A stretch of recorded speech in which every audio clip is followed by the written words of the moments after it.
was fucking terrifying. I was driving down Coors coming back from Isotopes, and right when I was on the road in front of St. Pius, I looked up and literally that flew right underneath one of the lights was like this huge winged something. Like it was almost like its wing spread was like as white as a crane. I don't know why a crane would be flying at night though. And it literally just went shoo, right over my truck, and I tried to turn around to like see where it went, but I could not see it. But yeah, it looked like a giant bat, like those fox bats that they always talk about that are like huge. But that was just a weird thing to see, as you're driving at night and you just look up and all of a sudden, whoa, look, giant bat thing. That's awesome. Creepy.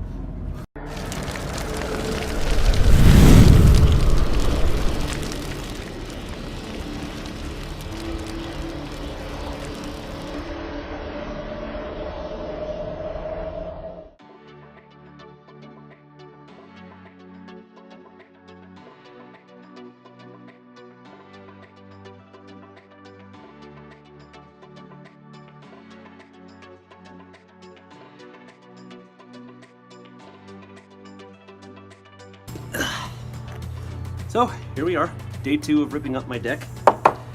Finally got some free time on Thursday, so I started working on it, and of course a lot of the screws are stripped on here, and so the pieces of wood are kind of stuck, so I had to start freaking forcing the stuff out, and unfortunately, my hammer met with an unfortunate accident. A little too much pressure on it, so it snapped in two. A little unfortunate, but so I ran to the store, and now I'm ready.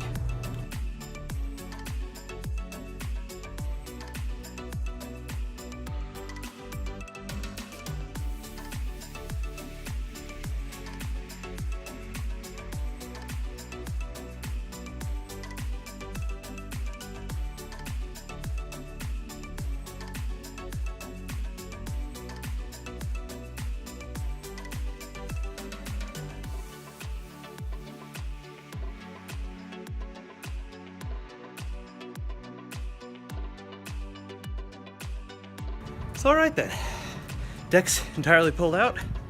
Here's the giant pile of trash that I gotta get rid of, all the wood and everything that supplied it. And of course, as usual, anytime I try to renovate something in this house, I discover something as to why something might have been in this place. After I did the second half of the deck, I discovered that it's lopsided. There's literally cracks that they filled in here and there in a very poor way. So it's not really that stable, so I need to figure out if I'm gonna want to redeck it then. But at least the old one's gone, and that's all that matters. That means I can actually start working on some other stuff now, so.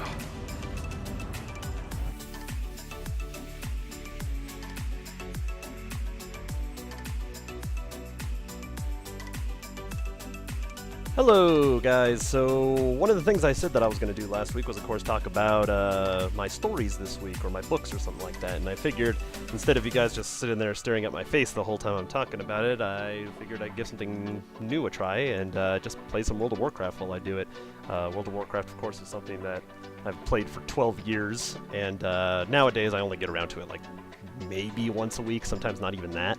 But it's still something that I enjoy doing just because, there's so much to do in it.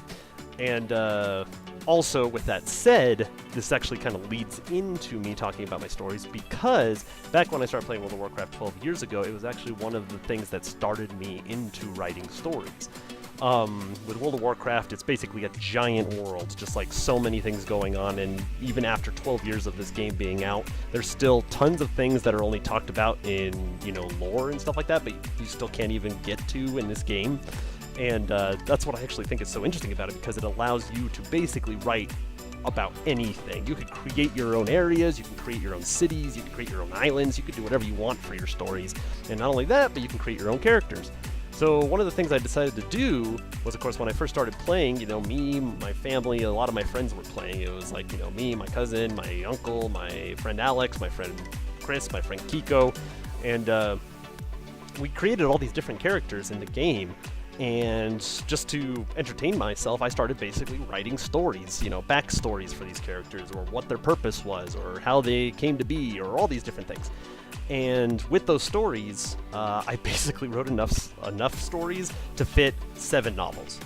So there's like a trilogy, and then there's 4 books after that. And, yeah, it's just super fun to write. But most fun part about it, too, is the fact that I got to use the characters we did create. So just to list off the main characters of these stories, we have Kadaris, which was mine. We have Zekton, which was my cousin's. We have Theresa, which was one of my characters, too. We had Stonewolf, which was one of our guild leaders. We had Lachias, who was part of that guild. We had Moonglade, who was part of that guild. We had Stormrush, which was Alex's character. We had Chasm, which was one of my troll characters. We had Cammond, which was my uncle's character.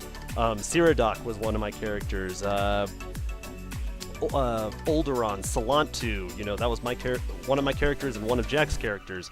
And then a lot of the bad guys were like, Kirin was one of the bad guys. We had Cyrodiil. We had the Chromatic Dragon Nelzarius. We had Savage Noble. We had just all these characters, and those are just the main ones. They weren't even side ones. And most of the time nowadays, when you write about characters that already exist in a universe that has already been created, it's mostly known as fan fiction. But my stuff isn't exactly fan fiction, because fan fiction actually includes a lot of the main characters from that story. So it'd be more if I was writing about World of Warcraft and I wrote about characters that Blizzard had already created, like Anduin Wrynn, or Varian Wrynn, or Sylvanas, or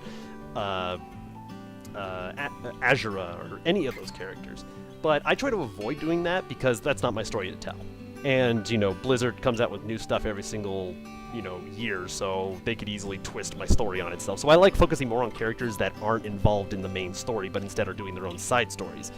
That being said, the first book of the trilogy was, of course, focused on how everyone came to be, how everyone came connected. So it was Kadaris meeting Theresa and meeting Zekton. Kadaris found out that he has some weird attachment to magical properties, and he was sensing this disturbance down in southern Kalimdor. And so he decides to go journey there, and other people start coming with him. But of course, there's also people that are trying to get after him because he's a thief and a known thief, so they're trying to arrest him. But then there's also people on the Horde side that are trying to figure out this anomaly that's going on.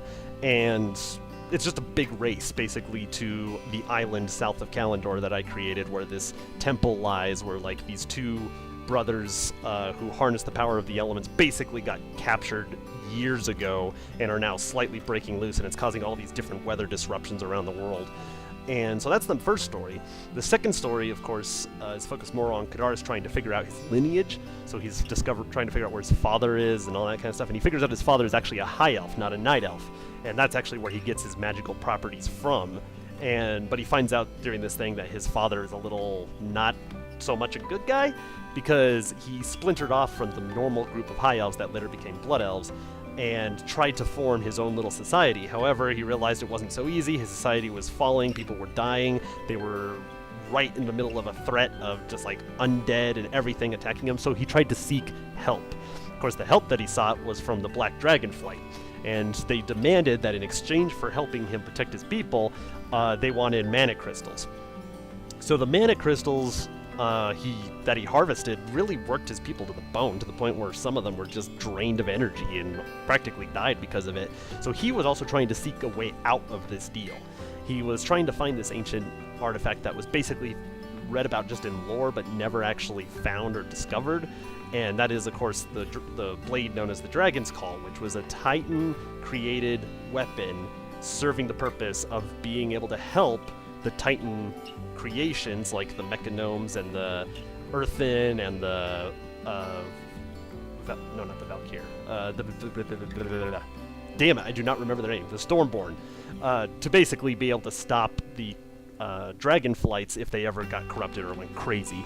Also, what you're seeing right now on screen is probably one of my favorite things that just happened in the last expansion, where Blizzard just gave 0 fucks and decided, you know what, we're gonna have basically the equivalent of Space Satan, who's this giant planet-sized fiery demon guy who wants to destroy our planet. Before we stop him, we're gonna have him plunge his giant sword into the planet. So they literally destroyed an entire zone just to place this giant thing here, and I fucking love it. Anyways, where was I? Oh yeah, I was talking about the chromatic dragons. But of course, they end up getting double crossed when he's looking for it, and the chromatic dragon attacks them. Kadaris and his father get caught in a collapsed temple, and they're both presumed dead. The third book is focused about that war, the war that was coming up because of the deal made with the Black Dragon.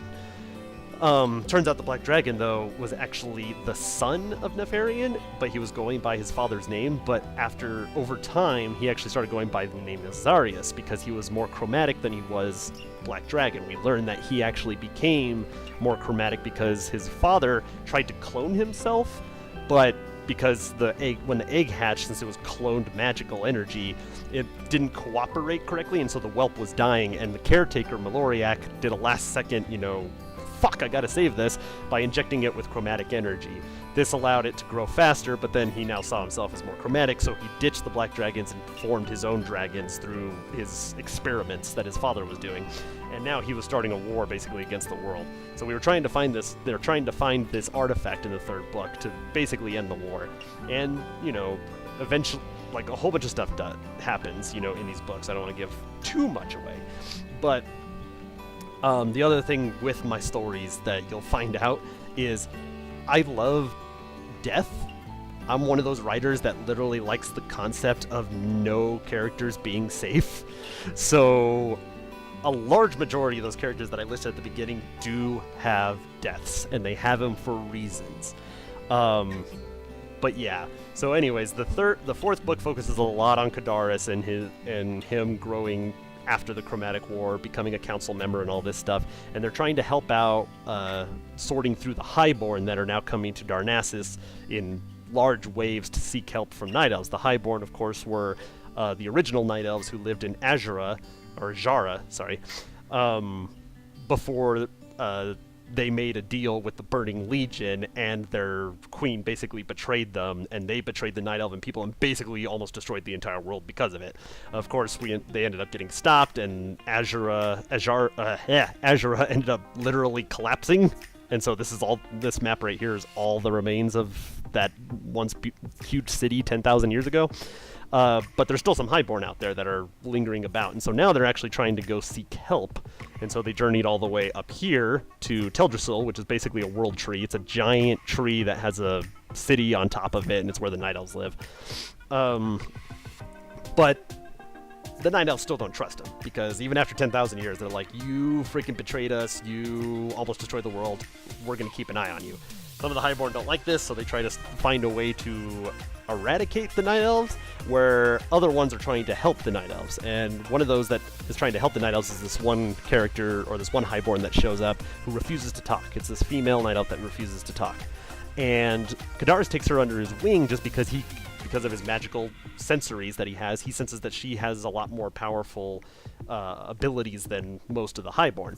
And he helps her train it, helps her control it over the time before the other Highborn that are trying to destroy him discover an ancient device that was located within Azura that was supposed to be as a failsafe in case the Legion ended up getting too powerful, and it was a device that when injected with certain magical properties will then eradicate anything within a small area, like a small couple zone area, so like probably like this big, that is infused with that property.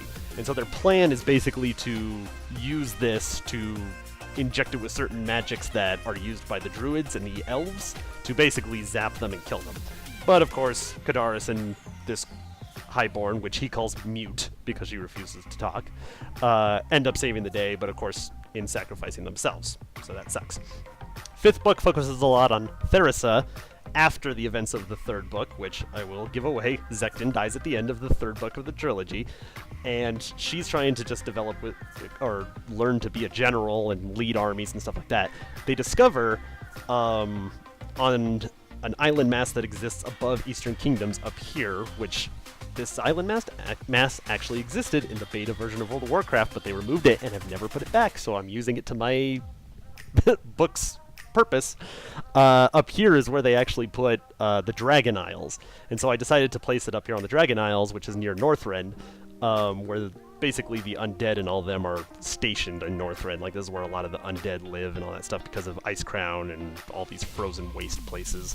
It's really similar to Game of Thrones, which when Game of Thrones came out, that made me chuckle because they're like, oh, it's Westeros, and I looked at this map and I was like, yeah, they basically just copied the Eastern Kingdoms. Like, here's the wall, here's the frozen north, here's, like, yeah, exactly. Anyways, what I was saying is, there's apparently a rise of a Death Knight in the Dragon Isles that's trying to reclaim the Frozen Throne and control the undead, and of course the Alliance and the Horde, the two factions, are trying to get him to get onto their side.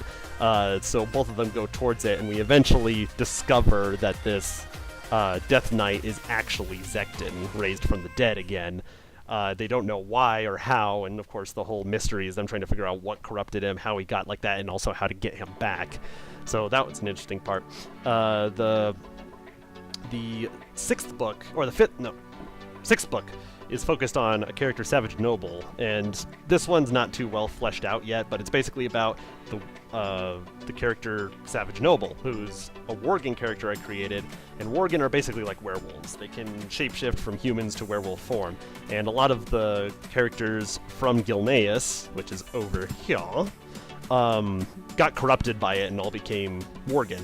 But they learn to control it, so they can like switch back and forth between human and werewolf form. However, the story of Savage Noble is that he never learned to control it, and so he's stuck permanently in his werewolf form.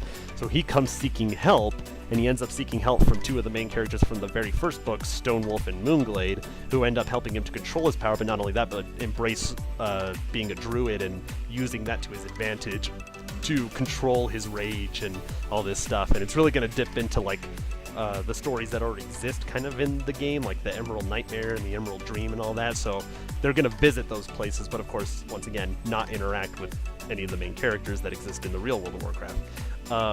They're going to be hinted at, and they'll be talked about, but no direct interaction. And then finally, the seventh book is actually focused on the character I play the most, which is this guy that I'm playing right now, Alderaan, by far the character I have played the most. And it's going to focus a lot on his whole trying to save his the place he once called home, which was Draenor. It's basically another planet. This is what it looked like beforehand, but then this is what it looks like after it got exploded, basically. It's in fragments. But now there's another evil that's growing in the fragments, and apparently an old god existed within the depths of the planet.